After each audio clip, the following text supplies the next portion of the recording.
छूटे ना। ठीक है, तो आज से हम लोग जो है दर्शन वाला जो पार्ट है, 3 दिन आपका दर्शन चलेगा और 3 दिन साहित्य चलेगा। ठीक है, इस तरह से करेंगे। और आज जो है दर्शन का टॉपिक है सांख्य कारिका। तो उम्मीद करता हूँ कि आप सभी ने मास्टर्स में कहीं ना कहीं सांख्य कारिका को पढ़ा भी होगा। ठीक है, किसी भी good university. Evening sir. Good evening Neha, good evening. ठीक है, तो आज सांख्य कारिका के विषय में कोई 2 मिनट कुछ कहना चाहेंगे सांख्य कारिका पे? हाँ भूमि, बताओ क्या जानते हैं सांख्य कारिका के विषय में, बस 2 मिनट में।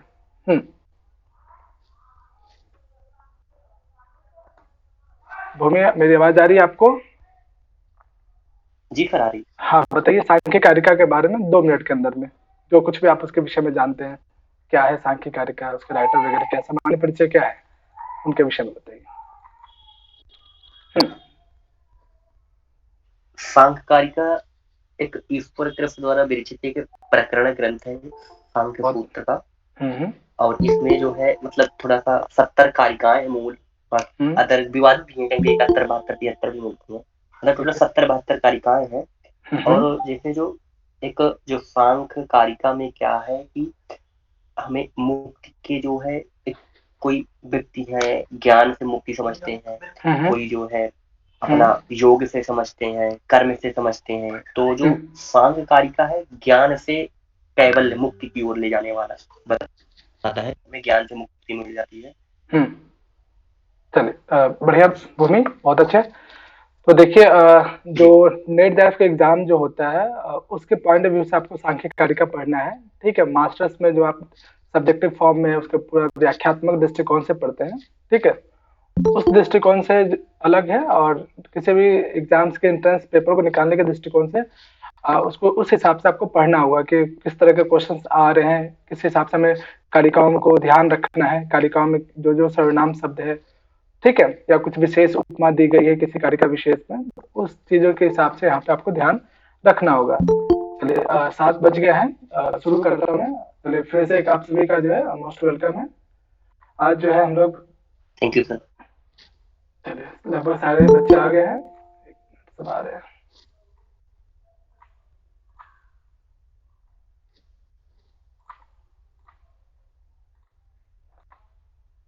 सो रहा है डिस्प्ले आपको?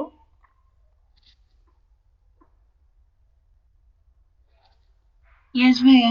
चलिए देखिए आप ये क्लास डेमो में भी हो रखा था, फिर भी मैं इसे एक बार रिपीट कर देता हूँ सभी के लिए।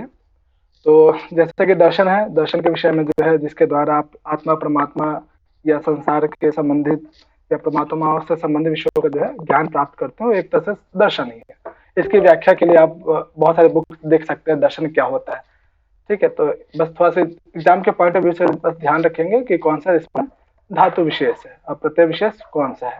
ठीक है, ये थोड़ा ध्यान रखेंगे। यानी जिसके माध्यम से, जिस ग्रंथ के माध्यम से, जिस सिद्धांत के माध्यम से आत्मा संबंधी परमात्मा संबंधी जो विषय वस्तु है, जो अलौकिक है, जिसे हम प्रत्यक्ष रूप से देख नहीं सकते हैं, ऐसे विषय वस्तु का जो ज्ञान कराता है वो क्या है? दर्शन है। ठीक है, इसके लिए एक जो है बहुत फेमस जो कोटेशन है, दृश्यते अनिति दर्शनम, ठीक है, जिसके माध्यम से देखा जा सकता है, वो दर्शन है। दर्शन के जो है मुख्य रूप से 2 शाखा है। ठीक है, ये विषय वस्तु आप सभी जानते भी हैं। ठीक है, आस्तिक और नास्तिक। ठीक है, यदि आस्तिक और नास्तिक के आधार पर देखा जाए, ठीक है, तो आस्तिक दर्शनों के अंतर्गत जो है 6 दर्शन माने गए हैं और नास्तिक के अंतर्गत 3 है।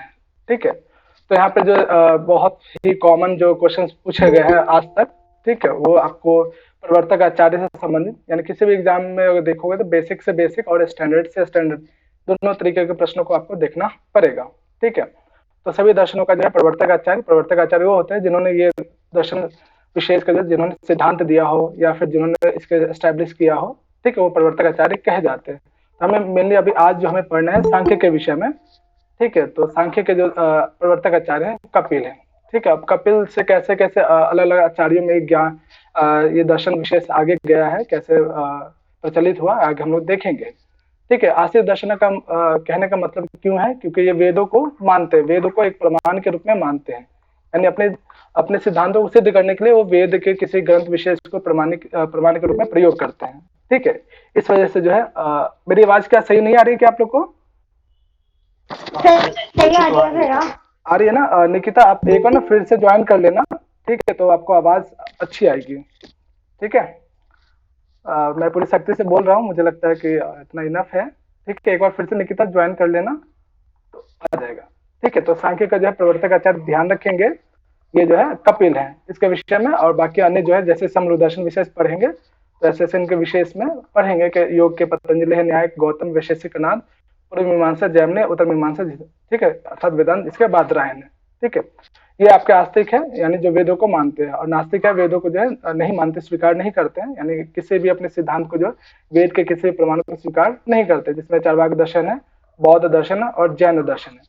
इन सभी दर्शनों में आपको जो है जो निर्देश में लगा हुआ है, कहीं ना कहीं आप सभी दर्शनों का जो है प्रकरण ग्रंथ आपको पढ़ना ही है, ठीक है? तो ऐसा नहीं कि आप किसी दर्शन विशेष को छोड़ सकते हैं, ठीक है? तो कहीं ना कहीं उसके सिद्धांतों को एग्जाम के पॉइंट ऑफ व्यू से पढ़ना है। अब नास्तिक कौन होते हैं? जो वेद की निंदा करते हैं, अर्थात वेदों को स्वीकार नहीं करते अपने किसी सिद्धांत को सिद्ध करने के लिए, ठीक है? तो सभी इसके विषय में, इसके प्रवर्तक आचार्य के विषय में हम लोग जब डिटेल से देखेंगे। सांख्य कारिका, जब ये जो सांख्य कारिका जो है सांख्य दर्शन का जो प्रकरण ग्रंथ है, ठीक है? प्रकरण ग्रंथ कह सकते हैं या आकार ग्रंथ कह सकते हैं, ठीक है? ये दोनों प्रश्न आ चुके हैं, ठीक है? तो ध्यान रखिएगा, जो सांख्य दर्शन है, यानी जिसमें सांख्य समझ सूत्र के जब प्रथम बार जो है इसके रचना की गई थी, उसमें 6 अध्याय थे, 537 सूत्र थे, 3 प्रमाण मानता है, ये हम लोग इसके कारिकाओं में देखेंगे। 25 तत्वों की चर्चा की गई, बहुत सारे इसमें सिद्धांत है, जिसमें सत्य कार्यवाद के क्षेत्र में बहुत ज्यादा फेमस है। उसी प्रकार से एक और है पुरुष बहुत्व का सिद्धांत, ठीक है? और एक और है परिणामवाद, ठीक है? तो ये जो है सांख्य का समान परिचय के तौर पर मैं आप लोगों को बता रहा हूँ, ये सभी चीजें आगे आप पढ़ेंगे डिस्क्रिप्टिव फॉर्म में, ठीक है? तो सांख्य दर्शन को सांख्य दर्शन क्यों कहते हैं? उसमें 25 तत्वों को जो है संख्याबद्ध तरीके से उसका वर्णन किया गया है, इसलिए जो है इन्हें सांख्य दर्शन कहते हैं। और सांख्य कारिका क्या है? सांख्य दर्शन को समझने के लिए एक संक्षिप्त रूप में जो है 70 कारिकाओं में निबद्ध होने के कारण इन्हें जो है सांख्य कारिका कहा गया, और ये कारिकाओं में निबद्ध है। इसमें 25 तत्वों के या 25 तत्व संबंधी संख्याओं का वर्णन है, ठीक है? तो ध्यान रखेंगे। और इसके जो राइटर है सांख्य कारिका के, वो ईश्वर कृष्ण है। राइटर विशेष का नाम बहुत ही बेसिक है, ध्यान रखेंगे, ईश्वर कृष्ण इसके राइटर है। अब इनका समय विशेष के बात करते हैं कि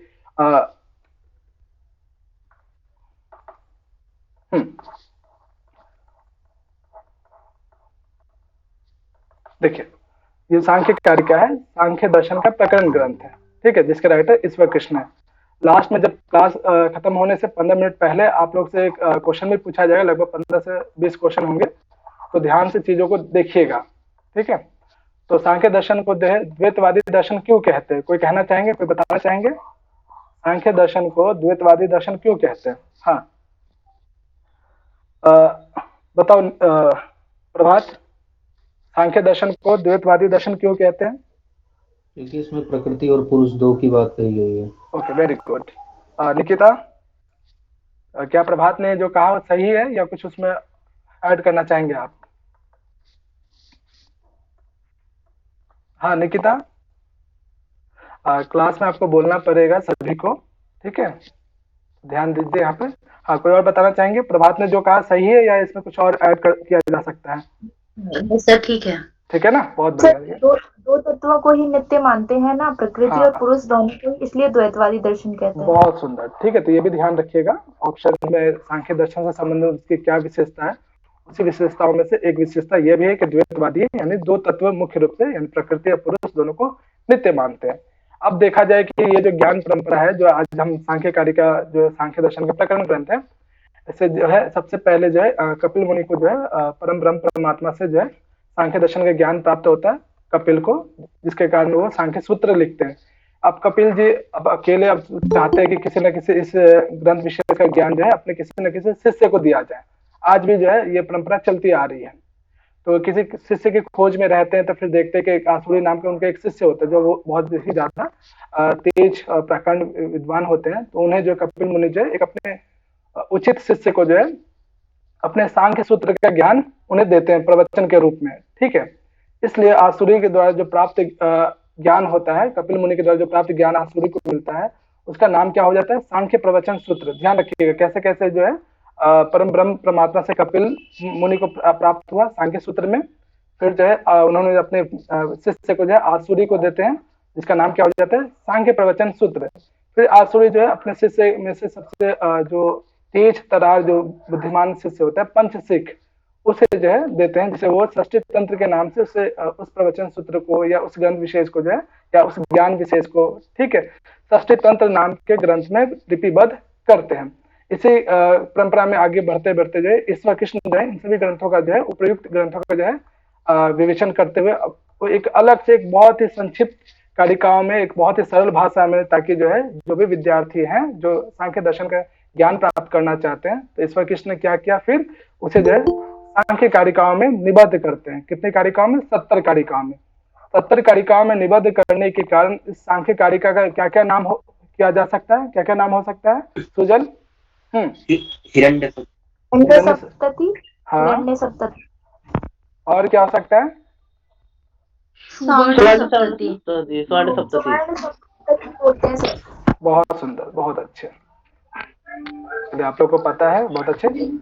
अब देखिए कि थोड़ा सा जो है इनके माता पिता का नाम याद रखिएगा कि महर्षि कपिल जो सांख्य दर्शन के जो है प्रवर्तक आचार्य हैं, श्रीमद् भगवत पुराण के अनुसार उनके माता का नाम देवहूति।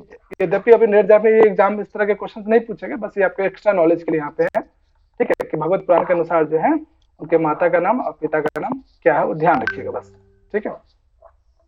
अब उसके बाद जो है प्रवर्तक आचार्य के अलावा बहुत सारे और भी टीचर्स होते हैं, जैसे मान लीजिए कि दर्शन में जैसे आपके डिपार्टमेंट में, ड्यू के डिपार्टमेंट में दर्शन के कोई एक टीचर नहीं होते, बहुत सारे टीचर्स होते हैं ना, फैकल्टीज होती है। उसी प्रकार से प्रवर्तक आचार्य एचओडी कोई एक होता है, उसी प्रकार से अन्य जो टीचर्स है, फैकल्टीज हैं, उनमें जो है आसुरी, पंचशिख, बिंदुवास या विंध्यवासी या रुद्रिल, ये भी जो है सांख्य दर्शन के आचार्य माने गए, ठीक है। तो इसमें कैसा क्वेश्चन बन सकता है कि निम्नलिखित में से कौन सा जो है सांख्य दर्शन के प्रवर्तक आचार्य नहीं है, ठीक है।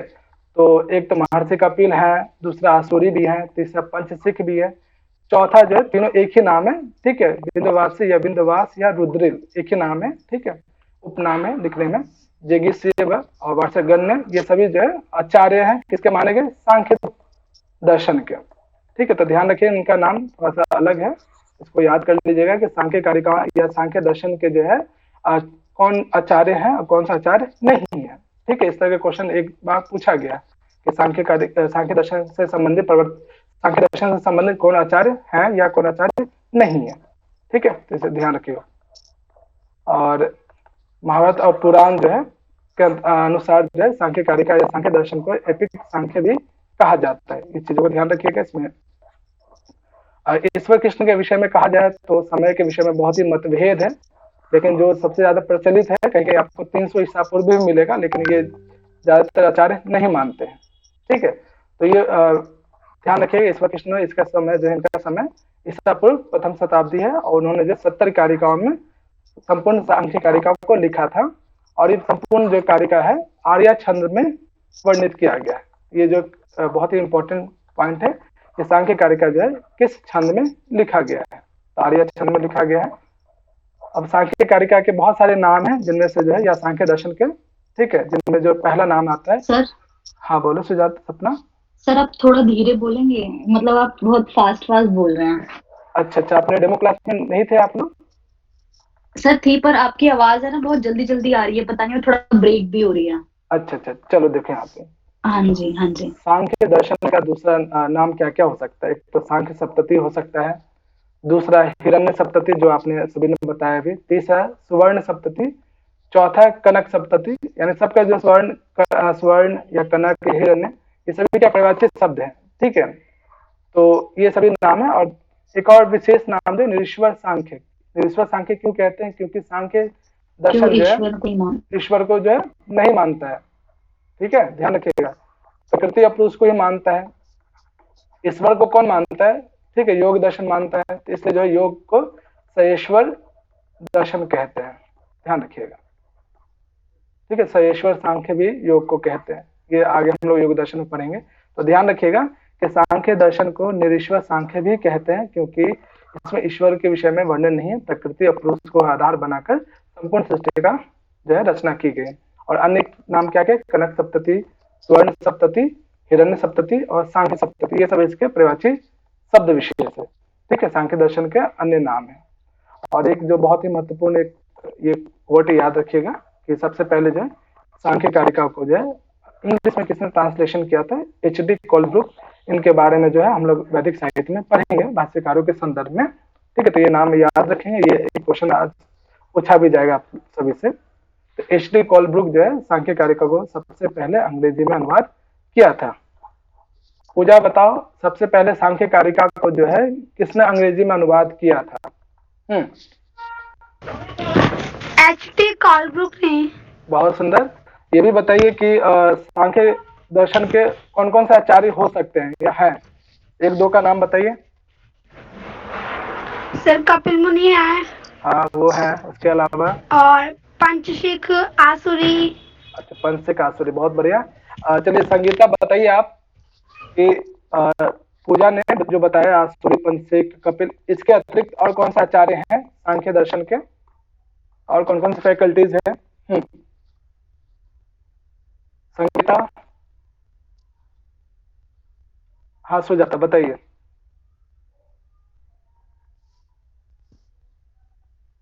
सुजाता आपकी आवाज नहीं आ रही है। ईश्वर कृष्ण। ईश्वर कृष्ण। इसके अतिरिक्त और कौन हो सकते हैं? पंचशिखाचार्य। पंचशिखाचार्य, बहुत सुंदर। ठीक है, तो ध्यान रखिएगा चीजों को। तो देखिए सांख्य कारिका पे जो है बहुत सारे टीका ग्रंथ लिखे गए। ठीक है, उन टीका ग्रंथों में जो है सबसे प्राचीनतम टीकाकार कौन है, कोई बताना चाहेंगे? सांख्य कारिका पे या सांख्य दर्शन पे? गौड़पाद आचार्य। गौड़पाद आचार्य। ठीक है, उनके भाष्य का नाम क्या, उनके टीका का नाम क्या है? उनके भाष्य का नाम आचार्य का गौड़पाद भाष्य। बहुत बहुत अच्छा, यानी बहुत ही सिंपल है, कुछ विशेष याद करने की जरूरत नहीं पड़ेगा इसमें। यानी आचार्य ने जो है अपने नाम पे ही अपना जो है सांख्य कारिका या सांख्य दर्शन के भाष्य वे शायद शंकर आचार्य शंकर के गुरु माने जाते हैं।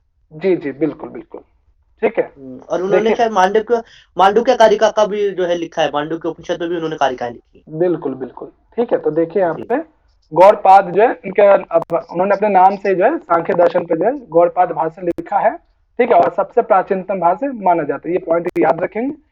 आचार्य माठर ने जो है माठर वृत्ति लिखा है सांख्य दर्शन पे, तो अपने नाम से ही उन्होंने वृत्ति लिखा है। तो ध्यान रखिए, बहुत ही सिंपल, इसमें कुछ विशेष आपको याद करने की आवश्यकता नहीं पड़ेगा, भूलेंगे नहीं इसमें। उसके बाद जो क्वेश्चन पूछा गया है उपयुक्त दोनों तो पूछा ही गया, साथ ही साथ जो है ये वाला जो आप इनका नाम आप पढ़ेंगे भी आगे, वाचस्पति मिश्र, इन्होंने जो है सांख्य तत्व कौमुदी, ये नाम बहुत ध्यान से याद रखेंगे। ठीक है, कि आचार्य वाचस्पति मिश्र जो है सांख्य तत्व कौमुदी, उन्होंने सांख्य दर्शन पे भाष्य लिखा है। उनके भाष्य का नाम भी याद रखेंगे, और उन भाष्यकार कौन है या टीकाकार कौन है वो भी याद रखेंगे। ठीक है, बुक के साथ साथ उसके राइटर भी याद रखेंगे। उसी प्रकार से आचार्य नारायण तीर्थ जो है उन्होंने जो लिखा है सांख्य चंद्रिका। ठीक है, ध्यान रखेंगे। अभी हमने पढ़ा वाचस्पति मिश्र, उसके बाद जो है हमने पढ़ा कि गौड़पाद भाष्य पढ़ा, फिर माठर वृत्ति पढ़ा, उसका चौथे नंबर पे नारायण तीर्थ। ठीक है, उन्होंने जो सांख्य कारिका या सांख्य दर्शन पे जो है कौन सा टीका लिखा है? सांख्य चंद्रिका। ठीक है, ध्यान रखेंगे। युक्ति दीपिका, ये भी क्या है? सांख्य कारिका या सांख्य दर्शन से संबंधित टीका है, लेकिन इनके जो लेखक हैं ये उपलब्ध नहीं है, इनके लेखक का नाम अभी तक ज्ञात नहीं हुआ है। ठीक है, तो लेकिन इसमें क्वेश्चन अच्छा बन सकता है कि युक्ति दीपिका जो टीका है किस ग्रंथ विशेष से संबंधित है?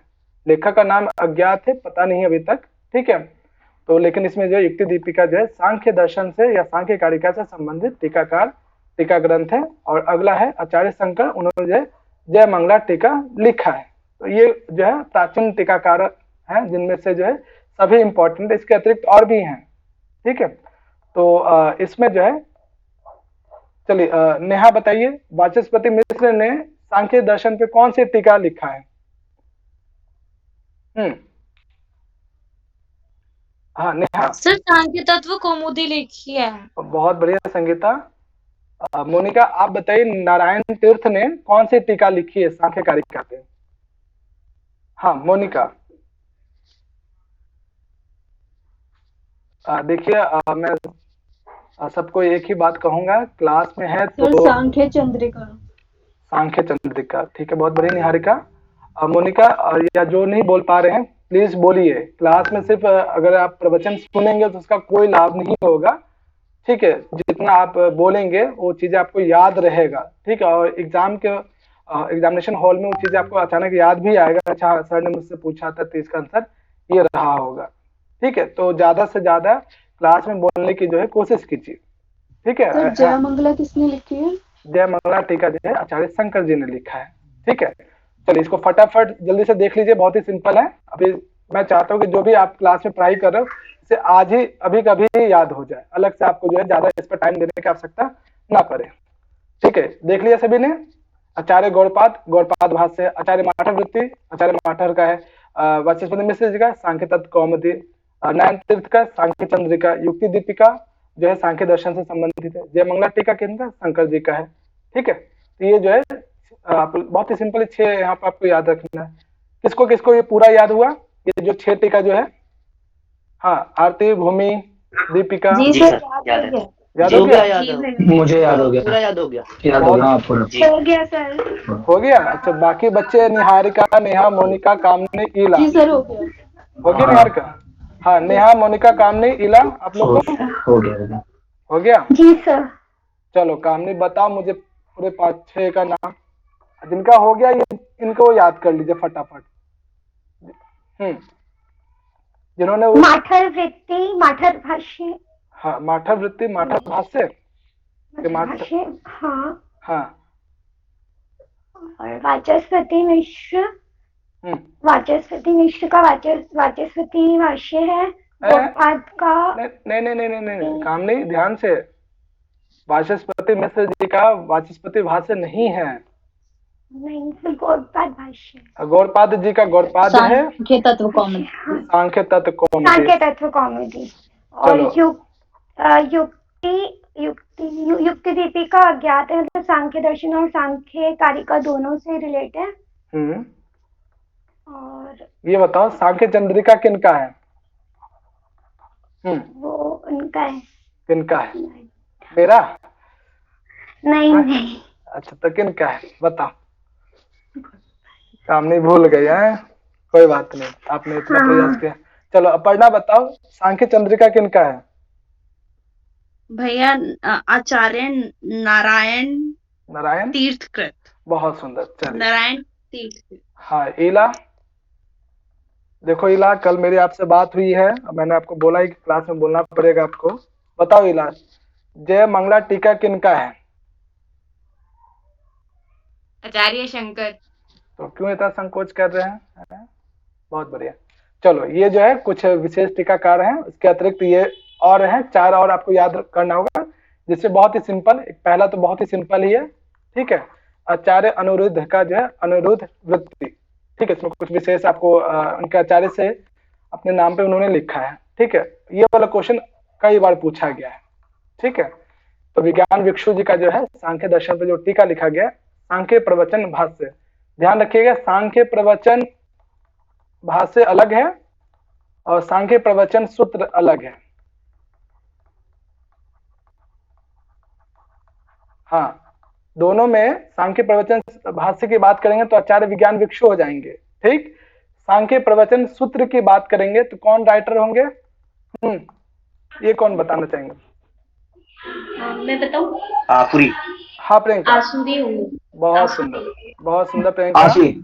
ठीक है, चलिए ये जो है ना एक एक शब्द को जो है ध्यान रखिएगा, और एग्जामिनेशन हॉल में जो ना क्वेश्चंस को बारीकी से पढ़ेंगे। बच्चे क्या गलती करते हैं, नास्ती अस्थि वाले में जो है ना, उनको लगता है कि प्रश्न पूछा जा रहा है नास्ती में, आंसर दे के आते हैं अस्थि में, प्रश्न पूछा जा रहा है अस्थि में तो आंसर दे के आएंगे नास्ती पे। तो क्वेश्चंस के एक एक अक्षर को, एक एक शब्द को बारीकी से पढ़िए, फिर ऑप्शंस देखिए। ठीक है ना, वो गलती जो है जल्दीबाजी में मत कीजिएगा, ध्यान रखिएगा इस पे। चलिए, तो इसमें जो अभी हमने पढ़ा, इससे पहले जो है 6 टीकाकारों का नाम पढ़ा, उसके बाद जो है आचार्य अनिरुद्ध की जो अनिरुद्ध वृत्ति है, आचार्य विज्ञान भिक्षु का सांख्य प्रवचन भाष्य अलग है, सूत्र अलग है, ध्यान रखेंगे। नागेश भट्ट आगे आपको मिलेंगे भी, लघु सांख्य वृत्ति है, ये ध्यान रखेंगे। ठीक है, उसके बाद जो है महादेव सरस्वती कृत का जो सांख्य वृत्ति सार है, पूरा नाम याद रखेंगे, सांख्य वृत्ति सार। ये 4 टीकाकार है, तुमको याद हुआ है। सपना याद हुआ? इन चारों में से कोई एक याद हुआ? Yes sir. बताओ सपना। बहुत बढ़िया, हाँ बताओ सपना। सर अनिरुद्ध वृत्ति है, और सर विज्ञान भिक्षु की सांख्य प्रवचन भाष्य है, और नागेश भट्ट की सर ये वाला मैं भूल गई। और महादेव की महादेव सरस्वती कृत की सांख्य वृत्ति। सांख्य वृत्ति सांख्य वृत्ति सार। ठीक है, चलिए जी। सपना का जो छूटा है वो कौन पूरा करना चाहेंगे? किनको याद है? भैया मैं बताऊं? हाँ बताइए, हाँ बताइए। नागेश भट्ट कृत का है लघु सांख्या कृति। वृत्ति, बहुत सुंदर। ठीक है, तो ये जो 4 टीकाकार और हैं इनको याद कर लीजिएगा। विज्ञान भिक्षु बहुत ही इंपॉर्टेंट है। ठीक है, तो ये कुल जो है ज्यादा नहीं 10 टीकाकार हैं। ठीक है, तो अच्छे से याद कर लीजिएगा। तो ऐसे जो है हर ग्रंथ विशेष पे आपको टीकाकार भाष्यकार याद रखना होगा। चलिए, इन 10 को किसको याद हो गया? 10 टीकाकार का नाम कौन सुनाना चाहेंगे? अब मजा यहाँ पे आएगा। किसी को याद नहीं है 10 टीकाकार? सर याद है, 10 में से एक आध रह सकता है, बाकी याद हो गए। चलो हाँ, चलो आरती ने को बोला है। हाँ सुजल, उसके अलावा मैं बताऊं? हाँ एक मैं बताऊं भैया? चलो आरती, सुजल, अपर्णा 3 रेडी हैं। बाकी बच्चे 10 में से 10 याद नहीं है?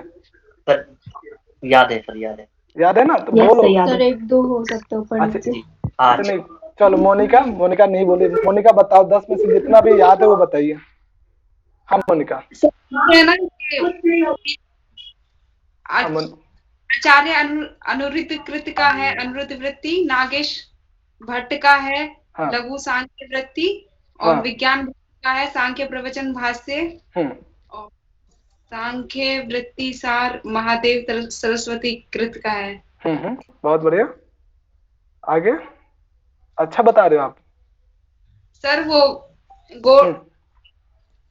गौड़पाद जी का क्या है? आचार्य गौड़पाद का गौड़पाद भाष्य। कोई बात नहीं मोनिका, आराम से, रिलैक्स आराम से बताओ। सांख्य तत्व कौमुदी है वाचस्पति मिश्र की, और विज्ञान सर और याद नहीं। चलो विज्ञान भिक्षु जी का है सांख्य प्रवचन भाष्य। चलिए बहुत बढ़िया, मैं मान कर चल रहा हूँ कि आप लोग को यहाँ पे याद हो गया है। अभी जस्ट जैसे समाप्त होगा वैसे फिर क्वेश्चन प्रैक्टिस भी करेंगे हम लोग, तो इस चीज को ध्यान रखिएगा। अभी मैं बीच में पूछ भी लूंगा आप सभी से। हाँ दत्त बताओ। हाँ भूमि दत्त। सर ये सारे कौन मतलब कि कालक्रम से है ना? सारे कालक्रम से है? नहीं, आचार्य गौड़पाद, फिर नहीं कालक्रम से माठर बोलोगे तो मैं कालक्रम से अरेंज करके दे दूंगा आप लोग को। ठीक है, हाँ सर वही। हाँ कालक्रम से मैं दे दूंगा। चलो देखो, अब इसमें मुख्य विषय वस्तु हमें क्या क्या पढ़ना है। विशेष रूप से दुख त्रय क्या है, पुरुष प्रकृति, उससे उत्पन्न होने वाले व्यक्त अव्यक्त क्या है वो पढ़ना है। त्रय गुण क्या है, सूक्ष्म शरीर क्या है, स्थूल शरीर क्या है, पुरुष बहुत्व का सिद्धांत क्या है, सत्य कार्यवाद का सिद्धांत क्या है। ठीक है, ये उनके विषय वस्तु है। प्रमाण कितने बताए गए हैं इसमें, स्थूल शरीर का निर्माण कैसे होता है, सर्ग कितने प्रकार का होता है, सृष्टि प्रक्रिया क्या है, बंधन क्या है, मोक्ष क्या है। ठीक है, और लास्ट में जो है केवल इत्यादि क्या होते हैं। तो ये विषय वस्तु है इस सांख्य कारिका का, जिसका हम विस्तार से 70 कारिकाओं में पढ़ेंगे। ठीक है, जिसमें से पहला जो कारिका है आज हम लोग पढ़ेंगे। ये चीजें डेमो क्लास में हम लोग ने देखा है। चलिए सुजल और बाकी बच्चे ध्यान से देखिएगा, मैं बीच में पूछूंगा। पहले जो हमने अभी जस्ट जो देखा है, चाहे वो टीकाकार हो या किसी के ग्रंथ विशेष का नाम हो। ठीक है, चलिए सुजल पढ़िए इसे फर्स्ट कोटेशन को। दुख त्रय अभिघाताज जिज्ञासा तत्पद घातके हेतु दृष्टे शा अपार्था चेन्नैन कांत अत्यंतो अभावार्थ। हाँ चलो देखो, बहुत बढ़िया। ठीक है, ध्यान से देखिएगा। अब इस कोटेशन को देखने पे आपको कितने प्रकार के क्वेश्चन बन सकते हैं। पहला क्वेश्चन तो यही बन सकता है इसमें कि ये कोटेशन किस ग्रंथ में वर्णन है, सांख्य कारिका से संबंधित है या वेदांत दर्शन से संबंधित है या किसी अन्य दर्शन से। ठीक है, तो पहला क्वेश्चन है कि ये कोटेशन किस ग्रंथ में है। दूसरा क्वेश्चन क्या पूछा जा सकता है, या क्वेश्चन पूछा जा सकता है कि ये किसने कहा है, इसके राइटर कौन है। ठीक है, ये किसकी युक्ति है। 2 प्रश्न हो गए। तीसरा प्रश्न क्या पूछा जा सकता है कि उसमें जो भी सर्वनाम पद प्रयोग किया गया है, सर्वनाम पद मुख्य रूप से आप इन चारों का जो कम से कम याद रखिए, अस्मद का, युष्मद का, ठीक है, तत्शब्द का स्त्रीलिंग, पुल्लिंग और नपुंसक लिंग। ठीक है, यदि आप इन के शब्द रूप याद रखोगे तो कहीं भी आपको कोई प्रॉब्लम नहीं होगा। ठीक है, तो आज जो है ना कम से कम ये चारों शब्द रूप का जो है अच्छे से कंठस्थ कर लीजिएगा। तत्सत का नपुंसकलिंग तो बहुत ही ईजी है, आपको स्त्रीलिंग और पुल्लिंग को ही याद रखना होगा। अश्मद युष्मद का अच्छे से याद कर लीजिए। तो पहला आज होमवर्क ये जरूर ध्यान रखिएगा कि कल मैं सभी बच्चों से ये शब्द रूप सुनूंगा, ठीक है, नोट कर लीजिएगा कहीं भी। तो देखिए, तो तीसरा प्रश्न क्या बनता है कि किसी पद विशेष में यदि सर्वनाम पद दिया गया है उस सर्वनाम पद के द्वारा जो प्रश्न पूछा जा सकता है, ठीक है, इस चीज को ध्यान रखिएगा। तो इसमें जो है पहला शब्द है दुख त्रय अभिघाताच जिज्ञासा तद अवघात के हेतु। इसमें ये इसका जो विषय वस्तु है, किसी भी दर्शन को आप देखेंगे तो उसका कोई ना कोई एक विषय वस्तु रहेगा, ठीक है, उसी के इर्द गिर्द यानी केंद्र जो है वही उसका विषय वस्तु रहेगा। तो इसमें जो सांख्यकारी का कार है ईश्वर कृष्ण, ठीक है, वो कहते हैं कि यदि कोई व्यक्ति विशेष जो है क्यों दुखी है, दुख होने के इसके पीछे क्या कारण है, दुख कितने प्रकार के कहे गए हैं, ठीक है, इसी चीज को आप तर्क संग्रह तर्क भाषा में देखेंगे तो वहां पे दुखों के प्रकार अलग हैं, ठीक है, 21 प्रकार के दुख के वर्णन करते हैं वहां पे। लेकिन यहाँ पे जो है सांख्यकारी का कार कहते हैं कि कोई भी व्यक्ति ये चाहता है कि हमें किसी प्रकार का दुख न हो, ठीक है, उसके उस दुख को दूर करने के लिए बहुत सारे कारणों को तलाश करता है कि इस कारण से हम इस उपाय से इस हेतु से जो इस दुख को दूर कर दे, लेकिन वो दुख परमानेंटली दूर नहीं होता है, ठीक है। तो इसके लिए ऐसे कौन से उपाय करे जिसके माध्यम से वो दुख जो है हमेशा हमेशा के लिए गायब हो जाए, खत्म हो जाए, ठीक है। तो इसमें इस कारिका में क्या क्या वर्णन किया गया है, दुख त्रय 3 प्रकार के दुखों का वर्णन किया गया है। साथ ही साथ क्या ये जो 3 प्रकार के जो दुख हैं उसे क्या हम लौकिक उपाय के द्वारा दूर कर सकते हैं कि नहीं, ठीक है।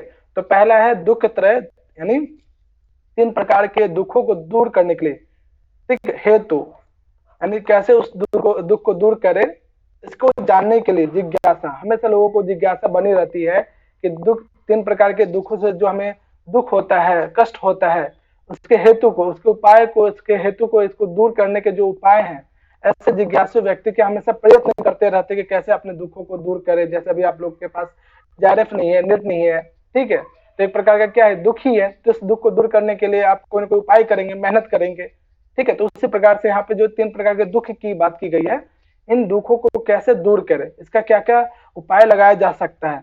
तो इस वक्त कृष्ण कहते हैं कि यदि कोई भी व्यक्ति 3 प्रकार के दुखों को दूर करना चाहता है, यदि वो व्यक्ति दृष्टि लौकिक उपाय, ध्यान रखिए दृष्टि शब्द का अर्थ है लौकिक उपाय, यदि कोई व्यक्ति लौकिक उपाय के माध्यम से ये चाहता है कि हमें 3 प्रकार के दुखों से हमेशा हमेशा के लिए मुक्ति मिल जाए, तो ये संभव नहीं है। यानी लौकिक उपाय के द्वारा कभी भी कोई भी व्यक्ति जो है 3 प्रकार के दुखों को दूर नहीं कर सकता है। अब प्रश्न उठता है कि तो फिर भाई किस उपाय के द्वारा हम 3 प्रकार के दुख को दूर कर सकते हैं। तो ध्यान देखिए यहाँ पे जो शब्द है एकांत, ठीक है, ये शब्द बहुत इंपॉर्टेंट है, एकांत और आत्यंततः, ठीक है, एकांत आगे हम लोग देखेंगे ये शब्द विशेष क्या है। यदि कोई भी व्यक्ति चाहता है कि हमें जो है 3 प्रकार के दुखों को निश्चित रूप से हमेशा के लिए गायब हो जाए, समाप्त हो जाए, ठीक है, तो सिर्फ लौकिक उपाय के द्वारा नहीं किया जा सकता है। क्यों? क्योंकि लौकिक उपाय के द्वारा हमें जो है दुख की जो दूरी है या दुख जो है एकांतिक और आत्यंतिक रूप से 3 प्रकार के दुखों को पूर्ण रूप से दूर नहीं किया जा सकता है। यानी लौकिक उपाय भी जो है 3 प्रकार के दुखों को दूर करने में जो है संभव या फिर सक्षम नहीं हो पाता है। क्यों? क्योंकि लौकिक उपाय जो है एकांतिक और आत्यंतिक रूप से जो है तीनों प्रकार के दुखों को दूर करने में असमर्थ होता है, व्यर्थ होता है, बेकार होता है। तो अब अगला प्रश्न उठता है तो भाई किसके द्वारा किया जाए। अब इस कारिका में क्या क्या क्वेश्चन बन सकता है, इसमें जो तत् शब्द आप देख रहे हैं, ठीक है, जब सन्धि विच्छेद करेंगे तो तत् प्लस अपघात के, तो तत् शब्द किसके लिए आया है यहाँ पर, इस कोटेशन में देखा जाए तो तत् शब्द जो है क्या है, दुख त्रय 3 प्रकार के दुखों के लिए बात की गई है। दूसरा शब्द है, इसमें कोटेशन पूछा जा सकता है कि दृष्टि शब्द जो है इसका क्या अर्थ है, ठीक है, तो लौकिक उपाय की बात की जा रही है। उसके बाद इस कोटेशन में जो सा पद है, ठीक है, सा पद किसके लिए है, कोई बताना चाहेंगे, कौन कौन बता सकते हैं कि जिज्ञासा, बहुत बढ़िया, जिज्ञासा, बहुत सुंदर, ठीक है। तो अपार्था शब्द का मतलब क्या है, व्यर्थ, बहुत व्यर्थ या बेकार। यानी भाव ये है कि यदि कोई व्यक्ति 3 प्रकार के दुखों से दुखी है और वो जिज्ञासु व्यक्ति चाहता है तद अपघात के मतलब दूर करना, ठीक है, यदि अपघात के मतलब दूर करना, ठीक है। 3 प्रकार के दुखों से दुखी कोई व्यक्ति, जिज्ञासु व्यक्ति चाहता है कि उस 3 प्रकार के दुखों को दूर हो जाए। यदि उसके लिए कोई व्यक्ति लौकिक दृष्टि यानी लौकिक उपाय करता है तो सा अपार्थ, वह लौकिक उपाय क्या है? व्यर्थ है, क्योंकि चेत न एकांत अत्यंत अभावात, संधि विच्छेद करोगे तो अभावात, ठीक है। क्योंकि लौकिक उपाय कभी भी लौकिक उपाय के द्वारा 3 प्रकार के दुखों को एकांतिक और आत्यंतिक रूप से कभी भी जो है दूर नहीं किया जा सकता है, ठीक है। इस चीज को ध्यान रखेंगे। और इसमें जो है जो साप पद बताया, दृष्टि शब्द बताया, जो तत् शब्द बताया और ये कोटेशन जो बताया, ठीक है, याद रखेंगे ये किस कार्य का विशेष है।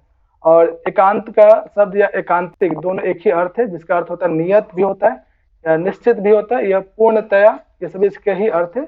और अत्यंततः या फिर आत्यंतिक, इसका जो अर्थ है सार्वकालिक, यानी जो दोबारा उत्पन्न ना हो। जैसे मान लीजिए किसी को ज्वर है या बुखार है, तो ऐसा सॉल्यूशन निकालना चाहिए, ऐसा दवा होना चाहिए जिसको सेवन करने से जो है ऐसा उपाय करना चाहिए जिसके सेवन करने से कभी भी वो ज्वर या बुखार पुनः उत्पन्न ना हो, हमेशा हमेशा के लिए गायब हो जाए।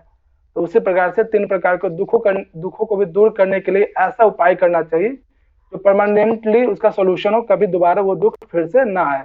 तो लेकिन उसमें लौकिक उपाय के माध्यम से जो है आप किसी भी प्रकार के 3 प्रकार के दुखों को दूर नहीं कर सकते हैं। तो इस कार्यक्रम में यही बताया गया। और इससे जो प्रश्न बनने की जो संभावना है, ये 3 प्रकार या 4 प्रकार के मैक्सिमम, यानी कारिका किसने कहा, किस ग्रंथ में वर्णन है, दूसरा सर्वनाम पद में किसके लिए प्रयोग किया गया, चौथा क्या हो सकता है मैक्सिमम, यदि कोई स्टेट लेवल का क्वेश्चन पूछा जाता है तो हेतु पद में कौन सी विभक्ति वचन वगैरह है। कोई बताना चाहेंगे हेतु पद, इसका मूल प्रातिपदिक क्या है, वचन विभक्ति इत्यादि क्या है? सप्तमी एक वचन, मूल प्रातिपदिक क्या है? सर हेतु ही है, हेतु।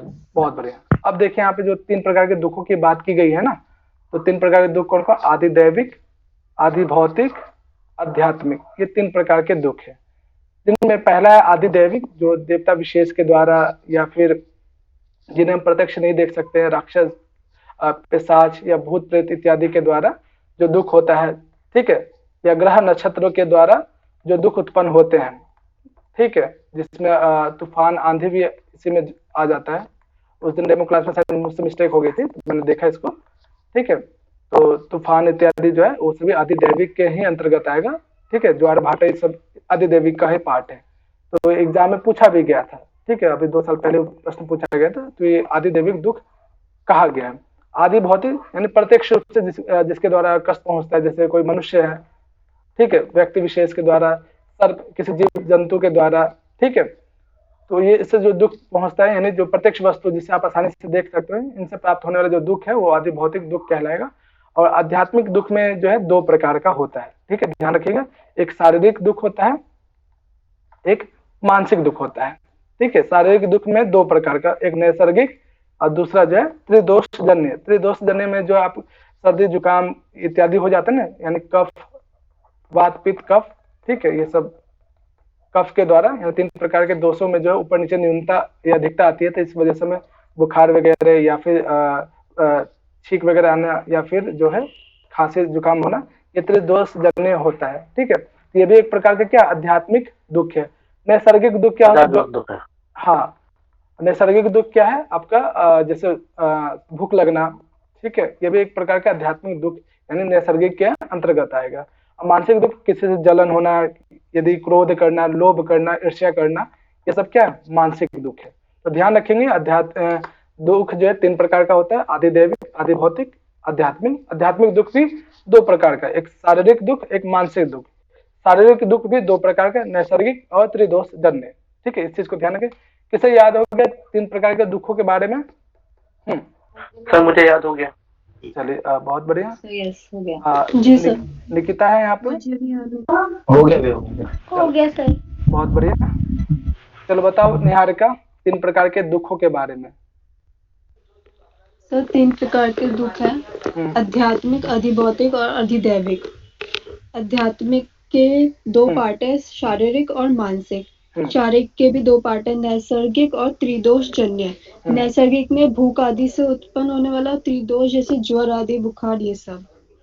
और अधिभौतिक दुख में मनुष्य को जैसे पशु, सर्प आदि से जो कष्ट होता है, जो उत्पन्न होता है, डर लगता है, वो।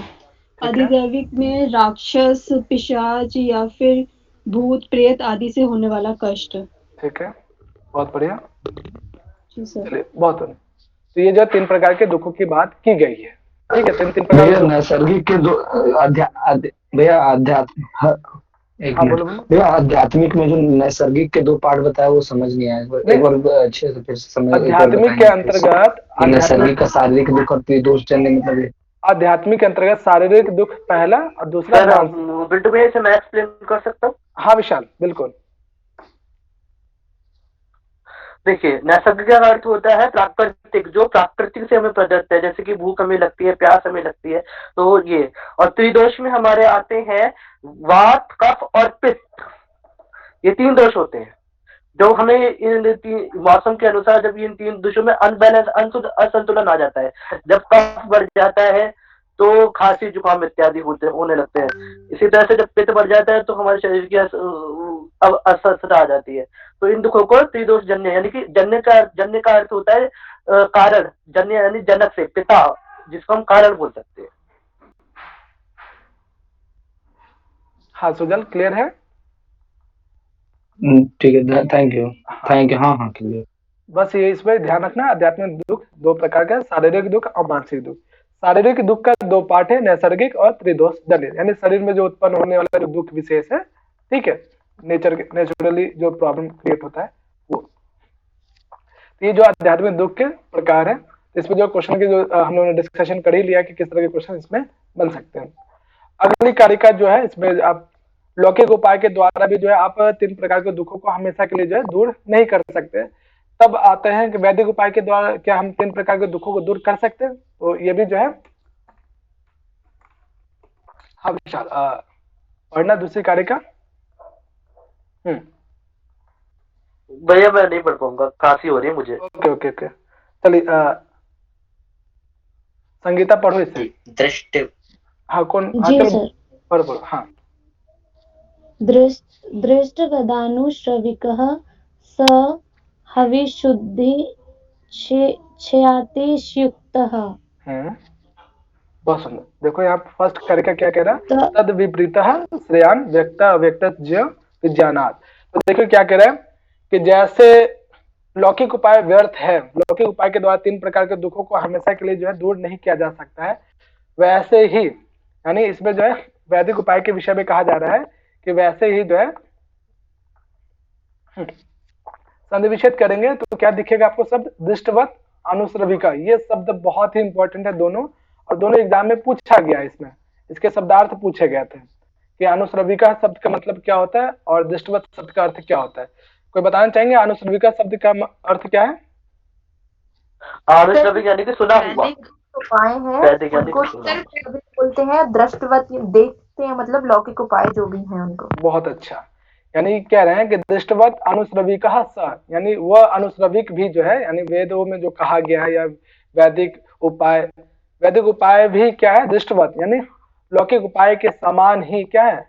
ही विशुद्धि क्षयातिशय युक्त है। यानी वैदिक उपाय में भी थोड़ा बहुत कहीं ना कहीं हिंसा हो ही जाती है। यानी आप कोई सा यज्ञ इत्यादि करते हैं या महायज्ञ इत्यादि भी करते हैं, तो उसमें भी कहीं ना कहीं थोड़ा बहुत दोष हो ही जाता है। इसलिए जो है लौकिक उपाय के समान वैदिक उपाय भी क्या है?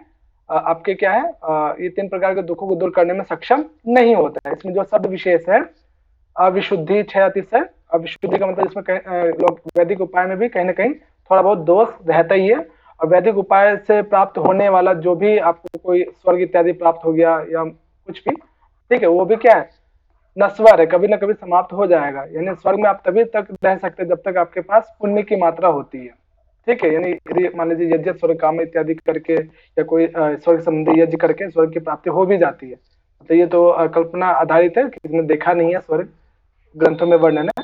तो ऐसा ऋषि मुनि कहते हैं कि स्वर्ग में आप तभी तक रह सकते हैं जब तक आपने पुण्य किया हो, ठीक है। तो यानी वैदिक उपाय के द्वारा भी यदि आप किसी सुख की प्राप्ति करते हैं तो वो सुख की भोग तभी कर सकते हैं जब तक आपके पुण्य है। यानी वैदिक उपाय भी पूर्ण रूप से जो है 3 प्रकार के दुखों को दूर करने में सक्षम नहीं है। उसमें भी अतिशय युक्त है, थोड़ा बहुत जो है कहीं ना कहीं दोष उसमें भी रहता है, वो वैदिक उपाय के यहाँ नश्वर होता है, कभी ना कभी वो आपको पुनः स्वर्ग लोक से जो है पृथ्वी लोक पे आना ही पड़ेगा। अब क्या कहते हैं कि यदि चलो ठीक है वैदिक उपाय भी व्यर्थ है, लौकिक उपाय भी व्यर्थ है, तब क्या करना चाहिए? तब जाके ईश्वर कृष्ण कहते हैं तब ऐसे मनुष्यों को क्या करना चाहिए? सबसे अच्छा उपाय क्या है? आप तो व्यक्त को जान लीजिए, अव्यक्त को जान लीजिए और ज्ञा को जान लीजिए। सारा खेल ये 3 शब्द पे ही है। पूरा जो आप देखोगे सांख्य कार्य का, इन तीनों के वर्णन करने के अंतर्गत ही सारा जो है व्यक्त क्या है, अव्यक्त क्या है, ज्ञ क्या है, इसके बारे में हम लोग पढ़ेंगे, जिसे हम लोग मूल रूप से प्रकृति, पुरुष कहते हैं, और उससे उत्पन्न होने वाले जो तत्व है उनके बारे में यदि कोई भी व्यक्ति विशेष विज्ञानात सही से, तरीके से, सम्यक रूप से जान जाता है तो वही सबसे श्रेयान, सबसे उत्तम उपाय है। ठीक है, उसके द्वारा ही आप 3 प्रकार के दुखों को समाप्त कर सकते हैं। अब इसमें जो क्वेश्चन बनने की जो संभावना है, एक तो दृष्टवत का मतलब क्या है? लौकिक उपाय। अनुसर्विका का अर्थ क्या है? वैदिक उपाय। सहपद क्या है? किसके लिए आया है यहाँ पे सहपद? कौन बताना चाहेंगे? अनुश्रविका, बहुत सुंदर। ठीक है, तद विपरीता में तत् शब्द जो है किसके लिए प्रयोग किया गया है? दृष्टवत और वैदिक दोनों के लिए एक वैदिक या फिर दृष्टवत? ये वैदिक क्योंकि दृष्टवत कहने से वो उदाहरण के रूप में हो जाएगा। चलिए मैं एक और बच्चों से पूछ लेता हूँ। हाँ, इला, नेहा, आप लोग का क्या विचार है? तत् शब्द जो यहाँ पर देख रहे हो, तत् विपरीता है, इसमें तत् शब्द किसके लिए प्रयोग किया गया है? ऑप्शन से आपका लौकिक उपाय है, ठीक है, दूसरा है वेदोक्त उपाय। बताओ। सर वैदिक उपाय के लिए आया है। वैदिक उपाय के लिए आया है। ओके, हाँ इला, आपका क्या विचार है? जो बच्चे कह रहे हैं सही है। अच्छा, उपाय के लिए, अच्छा तत् सब लौकिक उपाय के लिए, सुजल के अनुसार तो लौकिक उपाय बता रहे हैं।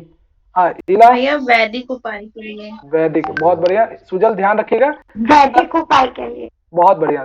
ठीक है, तत् सब जो है यहाँ पे तत् विपरीत है, यानी इसकी बात की जा रही है, अनुश्रविका की बात की जा रही है। ध्यान रखिए, अनुश्रविका का अर्थ मतलब जो वेदों में कहा गया है उपाय, वेदोक्त उपाय। ठीक है, जरूरी नहीं कि आपको अनुश्रविका ही शब्द दिया जाए, इससे संबंधित जो परिभाषित शब्द है वो भी दिया जा सकता है, अर्थात वेदोक्त उपाय। ठीक है, वेदों में जो उपाय कहे गए हैं ये भी इसी का हिंदी है।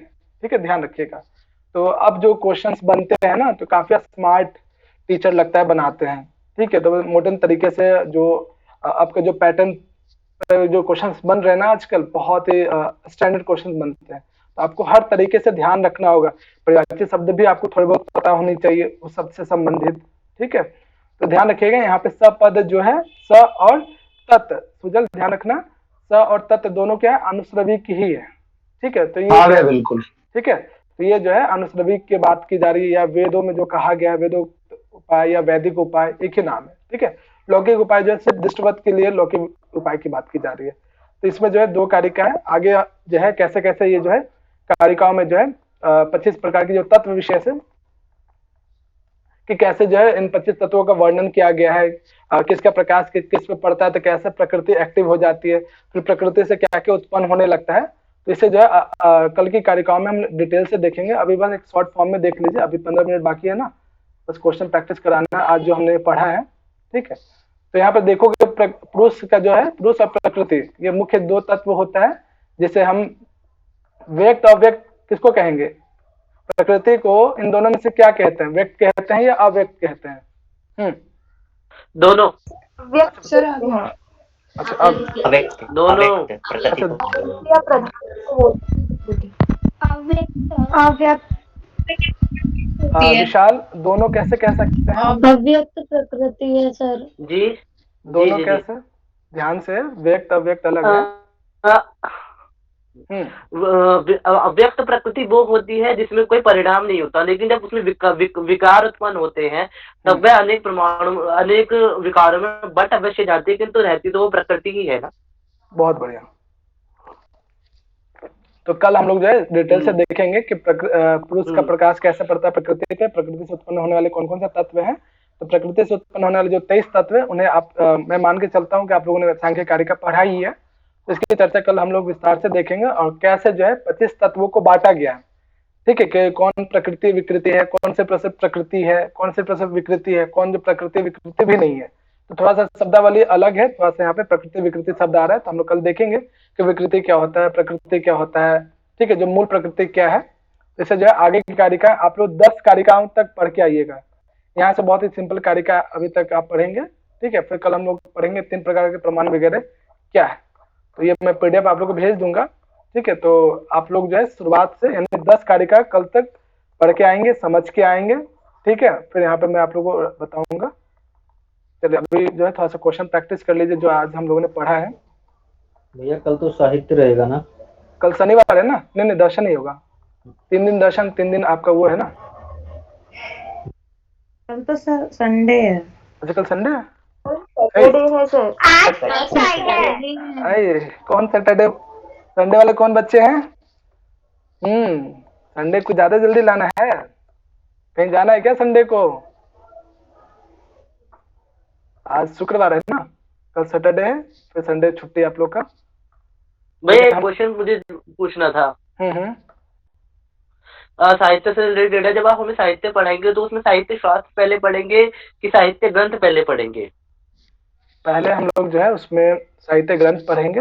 पहला ग्रंथ है आपका बुद्ध चरितम। बुद्ध चरितम को पढ़ाते टाइम आपको जो राइटर दिया गया है वो भी आप साथ ही साथ कर लेंगे। ठीक है, चलिए पहला प्रश्न है अपर्णा आपके लिए। क्या आंसर है इसका? Sir D. पक्का? पक्का। चलो अब अपर्णा ने बोला या आरती ने बोला? क्या? भैया मेरे बोलने से पहले पूजा ने बोल दिया। चलो देखो ऐसा है, क्वेश्चन बहुत है, सबको मौका मिलेगा। ठीक है, बहुत क्वेश्चन है, क्वेश्चन की कोई कमी नहीं है। चलो बताओ अपर्णा सही है या गलत है, क्या होगा? सही है भैया, डी ऑप्शन। ठीक है, जो हमने पढ़ा भी कि एस टी कोलब्रुक ने भी सबसे पहले जो है इंग्लिश में ट्रांसलेशन किया था। चलिए अपर्णा के बाद जो है आरती, अगला क्वेश्चन आपके लिए है। जी सर। एक मिनट।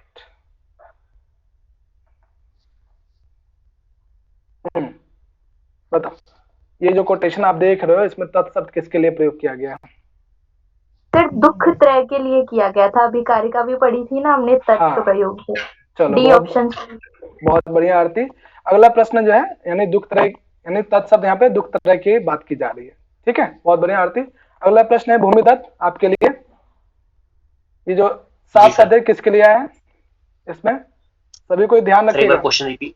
हाँ देख सकते हो यहाँ पे जो है जिज्ञासा। जिज्ञासा सर ना, बहुत बढ़िया। अगला नंबर है दीपिका। हाँ ध्यान से, दीपिका बताइए। सर लौकिक उपाय सी। बहुत बढ़िया, लौकिक उपाय। अगला है ईला, ध्यान से बताइए। 5th क्वेश्चन जो है ईला के लिए। सप्तमी एक वचन। सप्तमी एक वचन, बहुत बढ़िया। मूल प्रातिपदिक बताओ। हेतु। किसके अनुसार चलेगा शब्द रूप? हाँ कोई बताना चाहेंगे?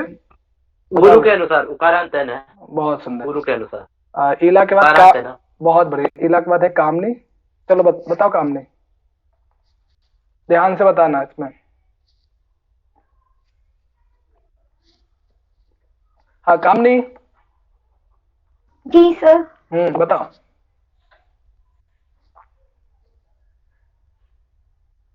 इतना सोचोगे काम नहीं? अरे बैंक बैलेंस नहीं पूछ। अच्छा क्वेश्चन पढ़ रहे हो? हाँ जी। अच्छा, मुझे लगा बैंक बैलेंस पूछ रहा हूँ तो सोच में पड़ गई कि क्या ही बताऊं सर को अब है। आपको अब तो क्वेश्चन देखते ही आपको आ जाना चाहिए, इसमें तो इतना टाइम नहीं लगना चाहिए। पढ़ो। बाकी अगला जो है वो भी तैयार रहिए। कामनी के बाद है मोनिका का नंबर।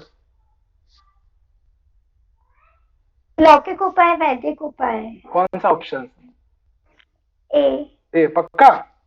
संशय, कहीं डाउट है? काम नहीं लगता है आपके कहने में वो कॉन्फिडेंस नहीं आया इस वाले आंसर देते टाइम?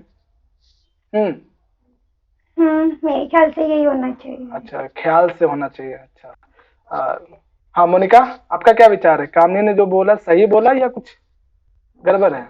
हाँ मोनिका।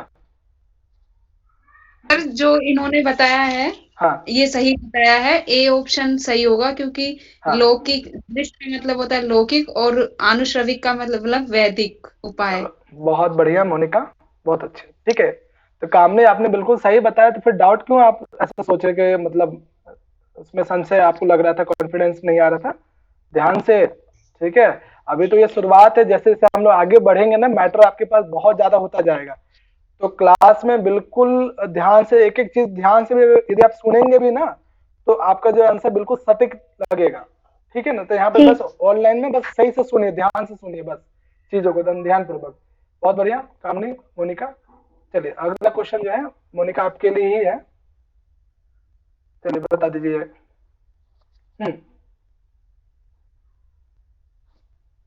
बताइए मोनिका।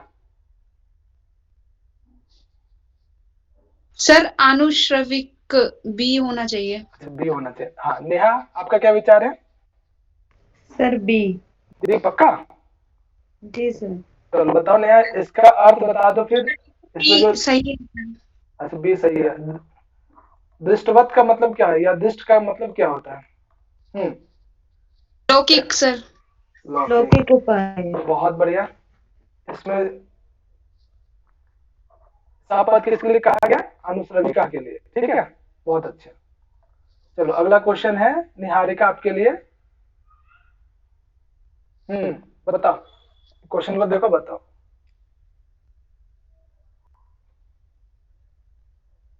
हाँ निहारिका।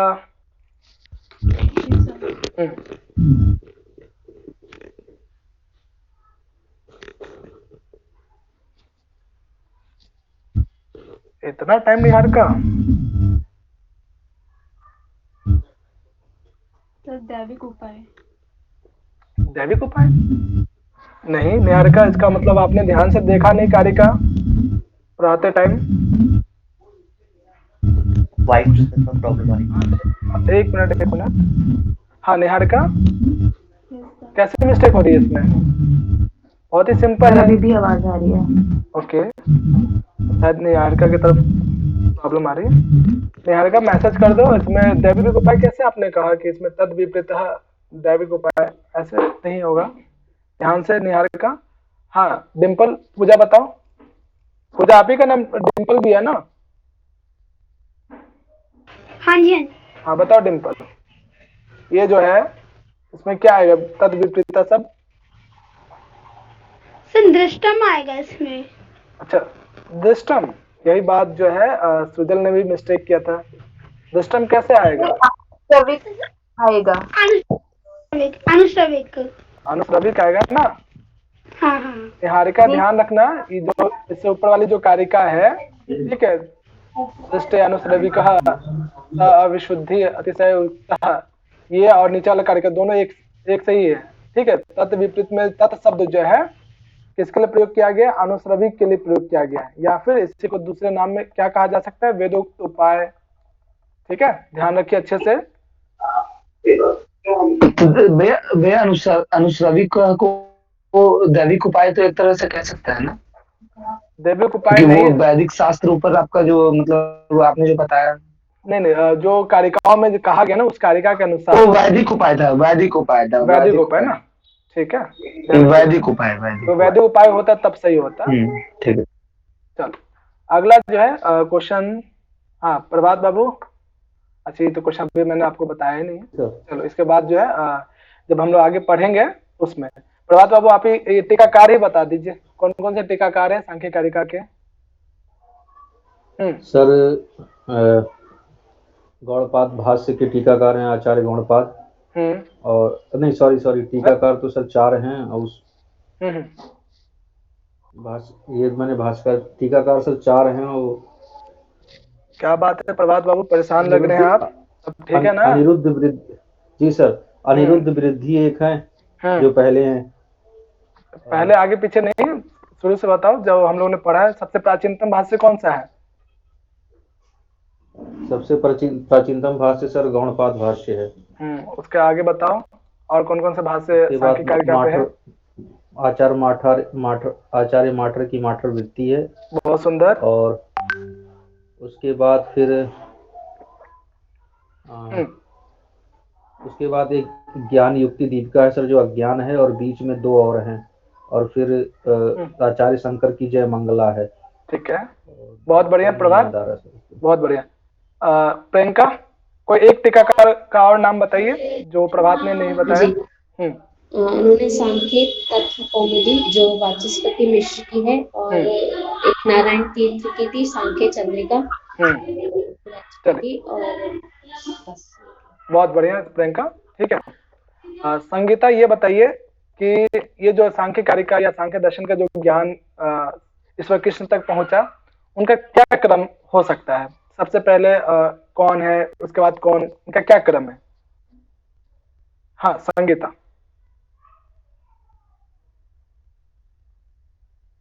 जी सर, वो सबसे पहले आचार्य जो कपिल जी थे, आचार्य कपिल ने अपने शिष्य आसुरी को सुनाई वो कथा या वो ज्ञान आसुरी को दिया।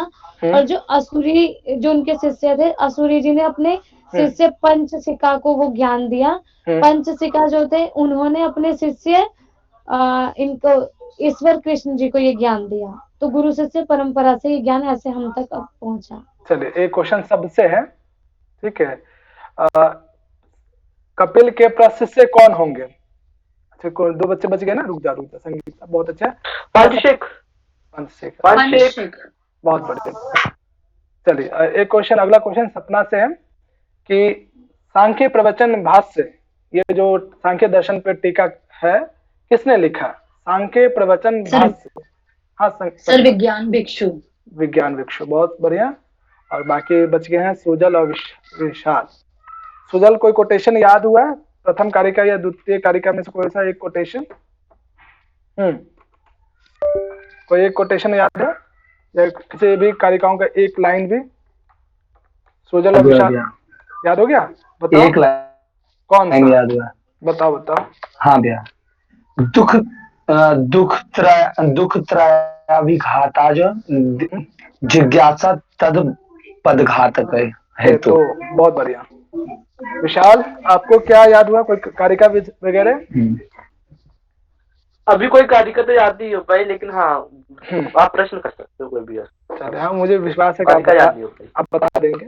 चलिए, आप सबके लिए पहला क्वेश्चन ये है कि जो दो कारिका आज हम लोगों ने देखा है, उसे कंठस्थ होना चाहिए जीवा पे, ठीक है। तो कल मैं सभी से पूछूंगा ये दो कोटेशन, और मैं चाहता हूँ कि सांख्य कारिका जैसे ही कंप्लीट हो, जैसे जैसे कंप्लीट करते जाए, वो कारिका जो है आपके जुबान पे होनी चाहिए। जैसे दोस्तों का नंबर और जो करीबी होते हैं उसका नंबर आपके जुबान पे होता है ना, वैसे सांख्य कारिका भी आपको याद होनी चाहिए, ठीक है।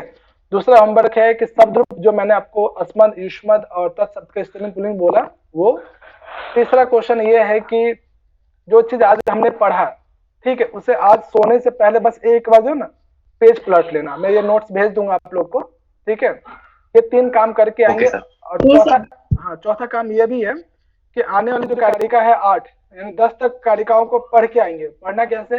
कारिकाओं को देखो, ठीक, उसकी हिंदी अनुवाद भी पढ़ लो, व्याख्यात्मक दृष्टिकोण से पढ़ने में बहुत टाइम लगेगा, हाँ ठीक है। तो कारिकाओं को बस एक को पढ़ के आइएगा कि क्या ये कारिका क्या कहना चाहते हैं, इसमें क्या विषय वस्तु है, यदि कहीं पे सर्वनाम शब्द है तो वो उसका क्या मतलब है, किसके लिए प्रयोग किया गया है। जिस दिन भी आपके अंदर ये डेवलप हो जाएगा कि किसी भी कोटेशंस को किस प्रकार से क्वेश्चन बनाया जा सकता है, कैसे कोई भी एग्जाम में किस प्रकार के क्वेश्चन पूछा जा सकता है, तो आपको उस दिन से जो है आपको ज्यादा मेहनत करने की आवश्यकता नहीं पड़ेगी। बच्चे यही रटने लगते हैं कि ये कारिका रट ले, इसमें ये इस तरह के क्वेश्चन बने ही नहीं सकते हैं। नहीं, आपका एग्जामिनर बहुत स्मार्ट हो गया, बहुत बारीकी से वो लोग पूछते हैं, देखते हैं, बेसिक चीज आपको पता होना चाहिए। तो इसके साथ यदि आप लोगों को कोई प्रश्न है, कुछ पूछना है, अब पूछ सकते हैं।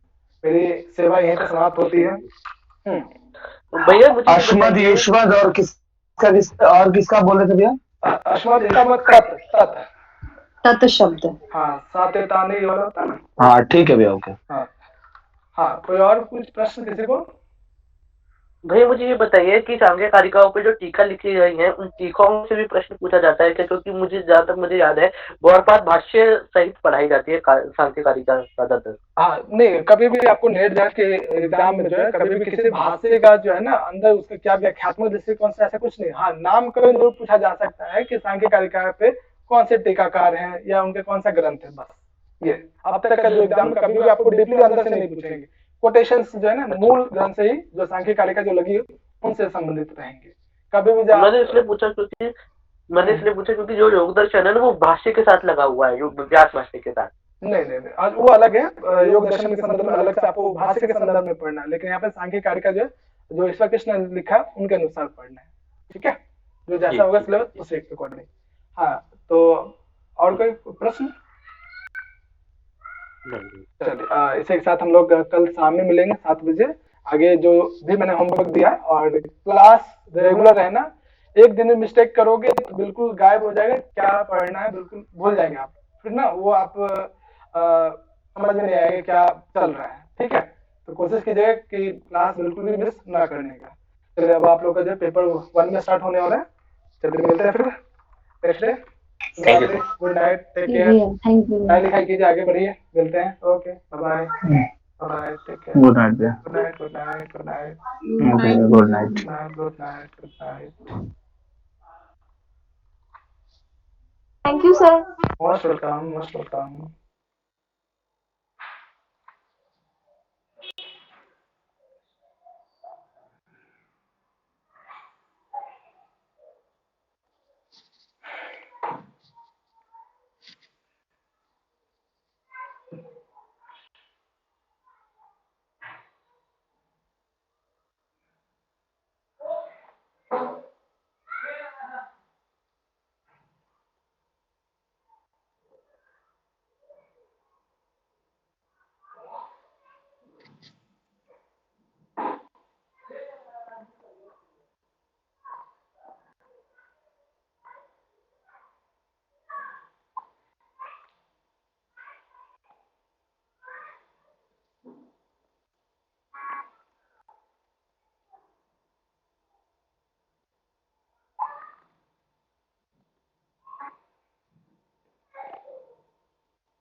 पूछा क्या? मुझे नहीं पूछा।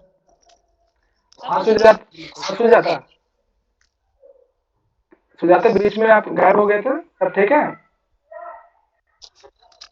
जी ठीक है सर। हाँ, क्या नेटवर्क इशू चल रहा था? जी सर, नेटवर्क इशू था sir. Okay sir, village area में रहते हैं ना थोड़ा, तो इसलिए थोड़ा बहुत दिक्कत हो जाता है। अच्छा, चलो कोई बात नहीं सुजाता, रिकॉर्डेड वीडियो है वहाँ पे, मैं अपलोड कर देता हूँ।